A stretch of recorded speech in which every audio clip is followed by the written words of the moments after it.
Good morning. This is Bill from Curious Cars. The morning isn't that bad, quite honestly. I mean, we're starting to have the weather turn a little bit, so the mornings and the evenings are, fair. The middle of the day is still kind of hot and muggy, but, did you ever have one of those mornings where things just went like absolute crap? And you were completely miserable, and it just life threw obstacles in your way. Well, I would have killed for one of those mornings compared to the morning I had, which was far, far worse, which I'm just not going to get into now because, well, it's not fair. This is a review that I'm doing for a gentleman on this car that I'm selling for him on Bring a Trailer, repping it. Very nice guy. Met him through another friend that I was doing a car for, and I'm not going to overlay his video with the gripes about, well, let me tell you, man, I could, but I'm not going to. I have a few more cars coming up that I own, and those are the ones where I'm going to spill it all out. So I'm also going to tell you where I've been. So we're just going to, again, this is going to be kind of a very quick, informational, lovely little video about a 1970 Mercedes-Benz 280 SL, which is nicknamed the Pagoda, and we're just going to dive right into it. So here we go. It's a 113, W113 designation, not an R113, which is interesting because the SLs became Rs later on. It came out in 1963, and they made it through 1971 in three different incarnations: the 230 SL, the 250 SL, and the 280 SL. There were differences through all three, the biggest one, of course, being the engine, and the 250 was 1 year only. I want to say that was 1960... maybe 67. Oh my God, that's sad. It's sad that I don't remember these things. But anyway, they really kind of superfluous anyway. Three incarnations. This one, the 280 SL, probably the most desirable and most comfortable of the three. The other two are considered a bit sportier, but that can also mean they're more miserable to drive. This thing is a true Grand Tour. Look, it's not it doesn't have four seats. It's not, the tradition, but it does Grand Tour duties, and it does them very, very well. It replaced the 300 SL Gullwing, so it has a tremendous lineage. I mean, that was sort of a rebodied, or sort of, they took a Le Mans car and made it into a supercar. It was one of the great collectible pieces of the 1950s and 60s. Absolutely stunning. Andy Warhol did a print on him. Very iconic. Probably in the top 5, if not the top 3, desirable collector cars of all time. I mean, we're talking like Bugatti Royale and 250 GTO sort of stuff. I mean, an amazing car. There was also the 190 SL. Roadster, which did well, but it was light and underpowered and, not particularly beloved. So they wanted to come out with something that would replace both those cars. You could argue down the middle, but not quite, probably more towards the 190 than the 300. And, become a marketable product that there'd be a sizable market for, particularly as the U.S. got more interested in them. So the SL name comes from the German words for super and light. I'm not even going to try to say them, and I'm sure it's not that hard, but I'm not very good at German.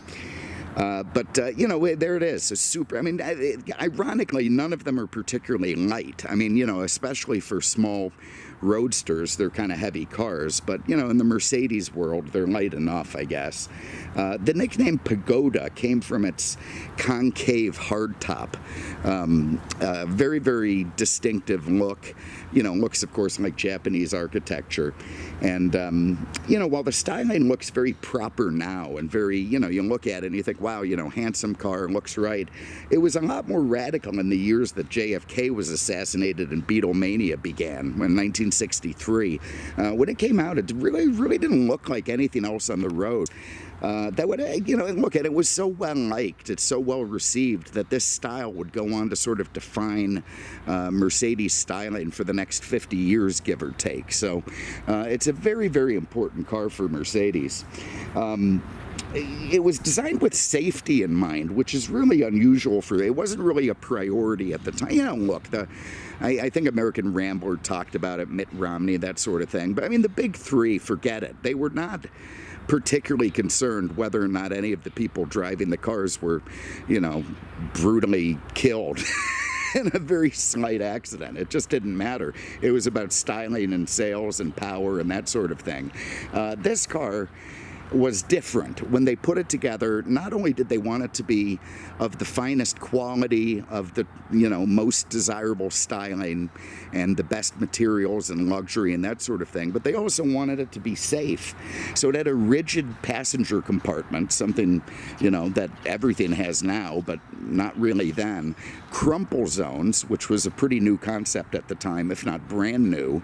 It had originally a steering column that would sort of get out of the way in an impact. It wouldn't impale the driver. And then they even updated that later on to become collapsible. So they really did put a lot of thought into safety. Even the interior, they used a lot of soft edges and rounded things, stuff that wouldn't, pierce your liver, again, if you ran into the Rambler up the street. So that was sort of a sea change at the time, and again, would define what Mercedes would become.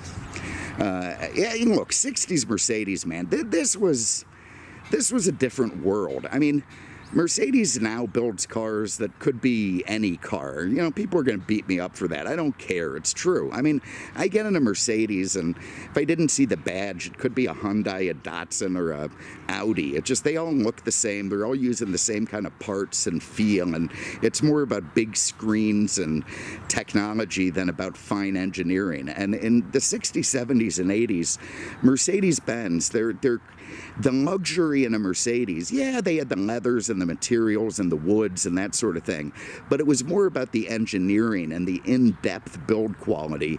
And if it needed 4 bolts for something, they used 8, and that was the luxury and that's of course why they cost so much more than most other cars at the time. Is you couldn't build a car like this today. It would cost too much. It would be ridiculous. Putting it together by a bunch of well-paid beer-drinking West German engineers. It just couldn't be done. They couldn't be globally competitive. And like every other, sort of bespoke German maker like Porsche and, Audi to a lesser extent. But, they had to change. They had to become a more modern company. And they ultimately did. Lexus pushed them towards that. And it ended up, it worked well for them, but we lost something magical that will never be again. And I think that's part of the reason cars like this are so collectible and desirable now. Anyway, fast forward to 1970. 1970, just before the Beatles broke up. So Beatlemania didn't last long. This particular example was made. I tell you what, we'll just dive into it. Let's get into the trunk. So it has a nice big trunk and a 22-gallon almost gas tank, which again is great for the grand touring duties. You can see the spare tire does take up a pretty good chunk of it, but it's full size. You could still get all kinds of luggage and whatever you need in there for a weekend trip, and things are going to work out nice. So, pretty good sized trunk of these things, and they managed to fit the fuel tank underneath it in a way that it doesn't interfere too much. Have a look under the hood.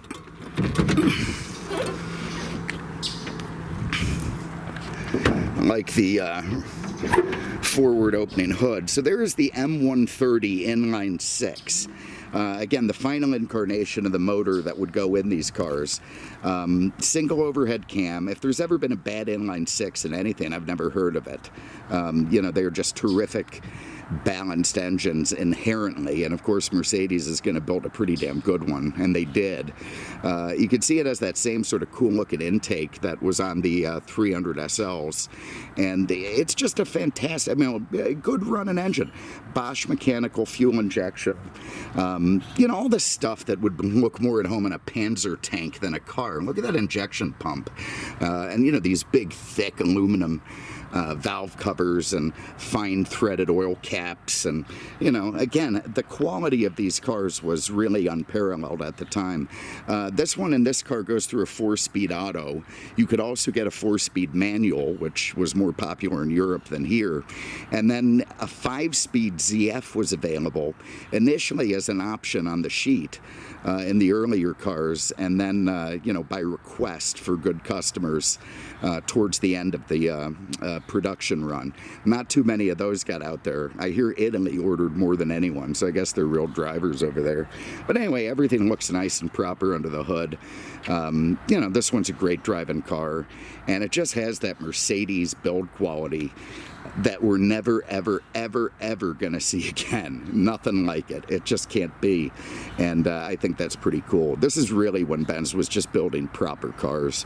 Let me pause it there. I'm going to get all my crap back in the trunk, and then we're going to hop in and go for a spin. All right, before we hop in, I did want to interject a video I took earlier of having the soft top up.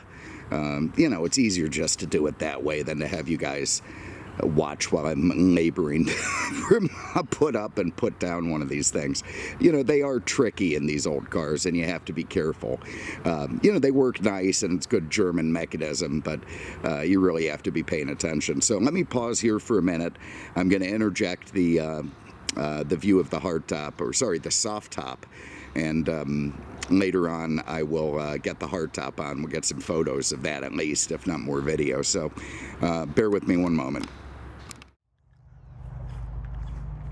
All right, so here it is with the soft top up and in place. It is a German style stay fast hardtop, cloth material in black, very nice. Back window is nice and clear. It's in, again, black, which is a good contrasting color for the car. Looks nice. And there it is. All right, let's hop in and go for a spin. So you can see on the interior, first of all, it's got this low belt line, this car, and if the hardtop was on it, it would be easier to see, or the soft top. It has a huge greenhouse, just very, very tall, and the seating position is very upright. Which, you know, doesn't seem like it would be comfortable, but it actually is. You can also see that the seats are pretty far back, very, very close to that swing axle, which gives the car a tremendously well-balanced weight distribution, very close to 50-50. And again, that was another part of what made these cars so desirable, is that they actually handled. They you know, you got double wishbones up front, you got just sort of semi-independent in the back, and the cars had tremendous poise. By the time this one came out, they also had 4-wheel disc brakes, very potent, powerful for the time. They stopped great. It's got recirculating ball steering, so very nice and smooth, and the way that they drive is what made them great at the time, and it's what makes them such great collectibles today. Very few cars of this vintage you'd hop in and say, I'm going to drive it to California, you know, from across the country. This is one that you could actually do it in and feel pretty comfortable doing it. But anyway, we talked about how the interior was sort of designed to be safe. You see it's got a lot of padding on the dash, on the top and the bottom. I mean, let me pull this thing forward out of the sun. Got a bit of a late start today. Come on.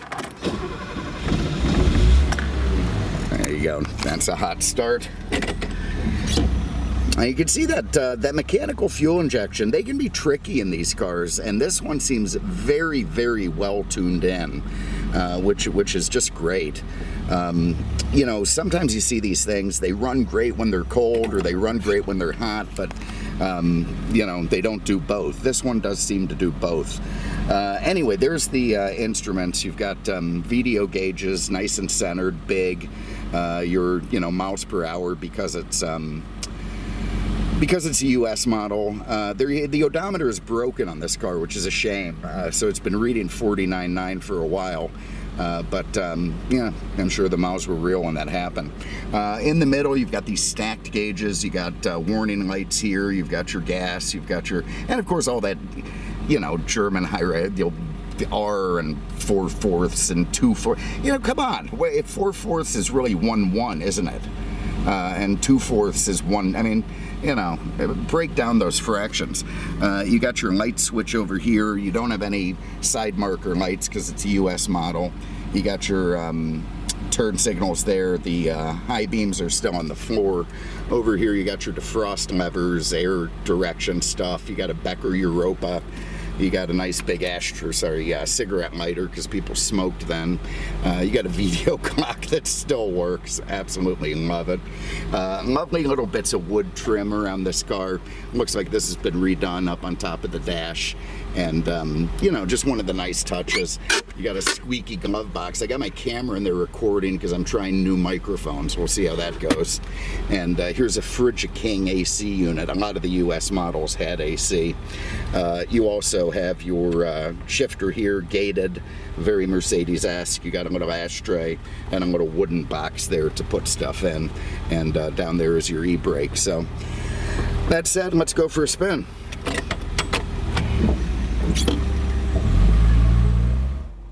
All right, so I'm back to recording on the iPhone because it gives me a better view out the windshield. I think that's going to be better for the drive now.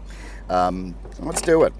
So basically there are two kinds of Pagodas. There are, you know, the ones that drive like crap and the ones that drive really well. And I'm pleased to say that this is the latter. You know, when I hopped in it, I was very pleasantly, I won't say surprised because again, you know, so many of these cars are nice to drive, but I was happy that it was one of those. The shifting's nice, the steering's tight and crisp, you know, the brakes feel good, the engine runs good when it's hot or cold, nice and smooth, it stays running at traffic lights. You know, basically it does everything that it's supposed to do, and it drives in the way that made these cars so desirable to begin. What is going on? For the love of God. Okay, somehow I'm supposed to squeeze through this. This is great.